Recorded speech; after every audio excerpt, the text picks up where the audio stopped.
My name is Christine D'Souza of ChristineD'Souza.com, where we are fighting the healthy fight for the wealthy life through beauty, wellness, and creative expression.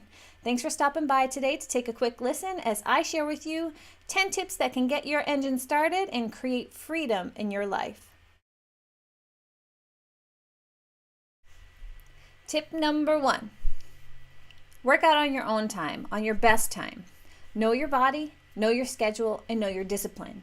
If you know that you're not going to wake up at 5 a.m. to work out, don't. Do this experiment to find out what your best time is for your body, for your schedule, and for your discipline. For 3 days, I want you to work out early morning or mid-morning, depending on your schedule. For 3 days, I want you to try noontime, if you're able to work that into your schedule. And for 3 days, I want you to try and work out in the evening. And I want you to pay attention to how you feel. I want you to ask yourself these 3 questions for each of those time periods. Question number 1, when were you the most motivated to work out? Was it morning? Was it noon? Was it evening? Number 2, when did you have the most energy? And number 3, how did it impact the rest of your day?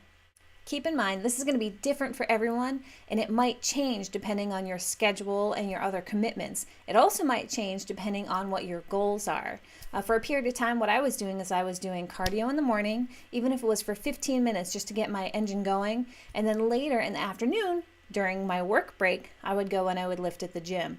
And that was great for me because it helped me not dilly-dally because I only had a certain amount of time. I had to be very focused and I had everything planned out so that I can just get in and out and be very efficient and know that I got my mission accomplished for the day.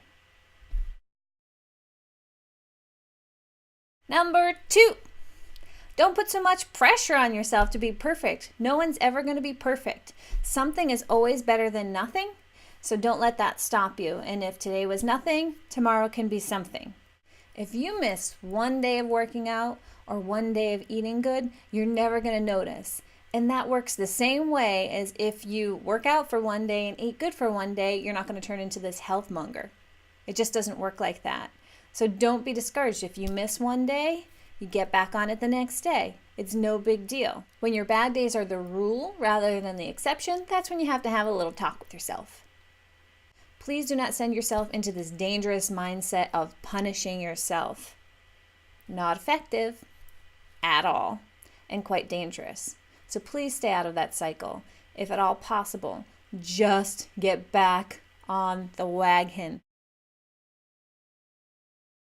Number 3, get into the music.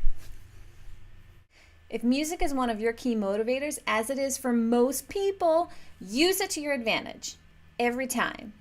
I always laugh and say, I probably wouldn't get anything done in this world if it wasn't for music, helping to get me motivated to clean the house and do my bills and exercise and all that stuff. It is a huge motivator. Make it mean something in tempo, in message, and in memory. I will never ever get tired of working out to the song Rockin' Robin because it reminds me of my childhood. It reminds me of my father playing that song around the house, and it's upbeat, it's happy, and it brings back fantastic memories. So use your playlist to your advantage. It makes such a difference. According to an article published by Michigan State University Extensions, research indicates that music stimulates the production of opiates and endorphins, the feel-good hormones in our bodies. Surprise! So does exercise. Put those two together, bam, that's a good workout. Number 4, make it easy. I'm a realist, and I want you to be a realist also. So if you know that it is not realistic for you to get out of your house and get to a gym to work out, then you need to prepare. You have to set aside an area in your house where it's clear space. You might have a few items that can get you started with your workout, and that you have all the tools that you need to set yourself up for success. And the opposite is also true. If you know you're never going to get your workout done if you stay home and you have kids hanging on your leg and maybe you work from home and you just can't tear yourself away from that computer, then you need to make arrangements so that you can get out of the house. Maybe join a gym that has a daycare or something like that, or maybe even a personal trainer where you're accountable to show up. That has to be a real solution. You have to be fully prepared and plan ahead, or else, let's be real, it's not going to happen. So set yourself up for success, make plans ahead of time, and prepare. That will make things so much easier in the long run, and you need to make things easy and simple. Number 5, track your progress. It's essential that you have more than one way to track your success. The more data that you have, the more you're going to be able to understand the changes that you need to make in your diet and your exercise plan. Not only do you want to track your progress and your success with the way you're feeling, your food diary, your emotion diary, even pictures, but you also want to have concrete numbers. That means, yes, you're going to step on the scale. You do want to have that number. You want your body fat percentage. You also want circumference measurements, okay? So you want those hard facts as well as all of the other clues into how things are really working. Number 6, don't make it seasonal. I feel your pain if you had a long winter like we just did in New England. Yowza. That was long, hard, and draining. But let me just tell you, if you don't fight that bulge, you are going to be sorry in one way or another. Trust me, I've been there. The key is to work out year-round, eat well year-round, so that on those holidays and those special occasions, especially in the winter time, if you live in that part of the country or part of the world, so that on those special occasions, you have a little leeway. You can have a little indulgence here or a little indulgence there and know it's not going to be this big catastrophe and you're not going to get that winter bulge. Listen, one last thing. Besides not making it seasonal, don't make it Monday either. You know what I'm talking about. Number 7, my favorite. Eat your way through it. Listen, hungry becomes hangry so quickly. There's a very fine line there. And once that happens, hangry has a whole mess of biological reactions that go along with it.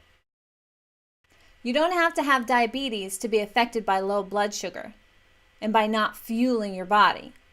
So make sure that you always pack snacks. Be prepared for those moments so that you don't just stop over at the nearest convenience store and buy a Snickers bar or an ice cream or a brownie or a cookie or a coffee. Keep yourself well fueled. For us, food is a source of energy. Your car won't run without gas, and neither will you. So eat clean and eat often. Number 8, round it out. If we're working out with these goals in mind, you're going to have to probably change your workout routine in 4 to 6 weeks anyways, because most likely you're going to be getting closer to your goals or reaching your goals, and that will change and expand. So you're going to have to make alterations to your workout regimen and probably your eating habits as well. Make sure to have a strong cardio base and cross-train whenever possible with, things that will round it out in all the right places. Hike, race, row, dance, whatever floats your boat. Remember, though exercise helps us to lose weight, we are not training just to lose weight. We're training for longevity. We are training for optimal performance of this amazing body that we've been given. So remember, the healthy fight for the wealthy life is much bigger than just looking fantastic. Number 9. You're going to love and hate this one, but listen, follow your own advice. You get so annoyed when you hear other people talking about what you should do to be fit and what the best thing is to do, and they just know everything, and you're in your head like, what is she talking about? No one is perfect 100% of the time, so get over it, get over yourself, and do the best that you can, because it doesn't matter what we know, it matters what we do. Here's a challenge. Ask your family, your friends, and your coworkers what they see you doing. They're going to tell you for free. If they tell you something that you don't want to hear, take it in stride and use it to motivate you to make your up seasons as consistent as possible. So before you get defensive, just take it in and see where you can actually improve and how you can use that feedback to your advantage. Number 10, if numbers 1 through 9 haven't helped you on this journey at all, now it's time to sit down with a friend or hire somebody, hire a personal trainer so that you can sit down and actually strategize how you can fit either all these tips into your lifestyle or come up with a whole new system that works well for you.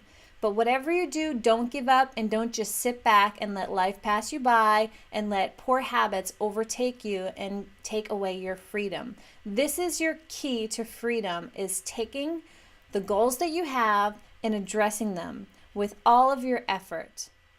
I hope you enjoyed this video and found some tips in here that you could apply to your specific lifestyle. If you like this video, please feel free to join us for our next video where we're going to be talking about the importance of interval training and the opportunist method. So thanks again. If you want to find me, you can find me over at ChristineDeSouza.com, where we are fighting the healthy fight for the wealthy life through beauty, wellness, and creative expression.